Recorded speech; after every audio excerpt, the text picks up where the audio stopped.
আজকেও নতুন রেসিপি নিয়ে চলে এসেছি। আজকে বানাবো ফ্রাইড রাইস।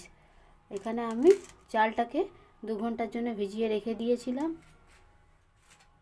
আর এখানে সবজি নিয়ে নিয়েছি, একসঙ্গে সব সবজি নিয়ে নিয়েছি। এখানে আছে ক্যাপসিকাম, গাজর, বিনস। কড়াই বসিয়ে দিয়েছি, কড়াইয়ের মধ্যে জল দিয়ে দেব।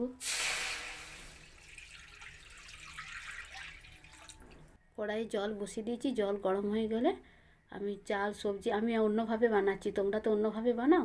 আমার রেসিপিটা একবার বানিয়ে দেখবে, আমি অন্যভাবে বানিয়ে দেখাচ্ছি। জলের মধ্যে অল্প পরিমাণ নুন দিয়ে দেব।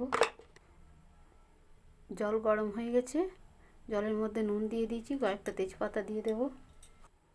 এরপর কিশমিশ নিয়ে নিয়েছি, কিশমিশ দিয়ে দেব। কাজুটা আমি দেবো না, কারণ কাজুটা আমার বাড়িতে কেউ খায় না, ওই জন্য কাজুটা আমি দেব না।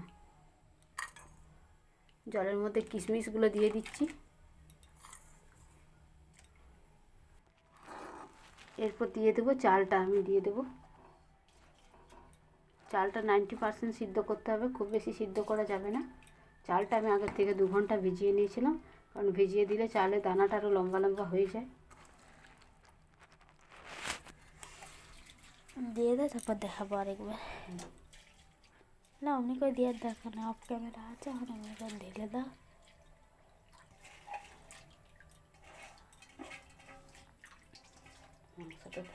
চালটা দিয়ে নাড়াচাড়া করে নেব। সবজিগুলো আমি চালের সঙ্গে দিয়ে দেব, কারণ ভেজে নিলে সবজিগুলো চুমসে যায়, সবজিগুলো ক্রিসপি ভাবটা থাকে না। চালের মধ্যে সিদ্ধ করে দেখবে সবজিগুলো একদম গোটা গোটা থাকবে। যদি ভেজে বানাই সবজিগুলো একদম চুমসে এইটুকু হয়ে যাবে। জলের মধ্যে সমস্ত সবজি দিয়ে দিয়েছি। এইরকমভাবে একবার ফ্রাইড রাইস বানিয়ে দেখবেন, এর স্বাদ অন্যরকম, বিয়ে বাড়ির মতো। চাল আমার 90% সেদ্ধ হয়ে গেছে। এবার ছান্তাই করে তুলে নিয়ে বড় গামলার মধ্যে ছেঁকে ছেঁকে তুলে নেব। সবজিগুলো এরকমভাবে চালের সঙ্গে সেদ্ধ করে করবে, দেখবে সবজিগুলো গোটা গোটা থাকবে। ভেজে নিয়ে করলে সবজিগুলো একদম চুমসে যায়। এই যে ছান্তাই করে ছেঁকে নিয়ে চালগুলো আমি বড় গামলার মধ্যে ছেঁকে ছেঁকে তুলে নেব। চালগুলো আমি ছেঁকে ছেঁকে তুলে নিচ্ছি বড় গামলার মধ্যে। এরকম করে হাত দিয়ে ছড়িয়ে নেব। এখানে আমি 1 তাবু ঘি নিয়ে নিয়েছি, ঘিটা এই রাইসের মধ্যে ছড়িয়ে দেব।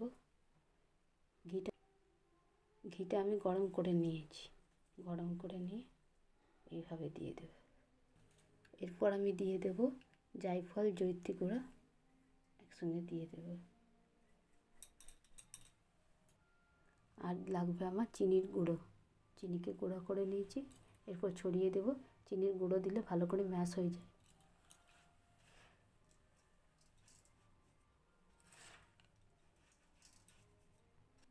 ঘি, জায়ফল, জয়িত্রী গুঁড়ো, চিনির পাউডার দিয়ে আমি এরপরে হালকা করে নাড়াচাড়া দিয়ে নাড়িয়ে নেব।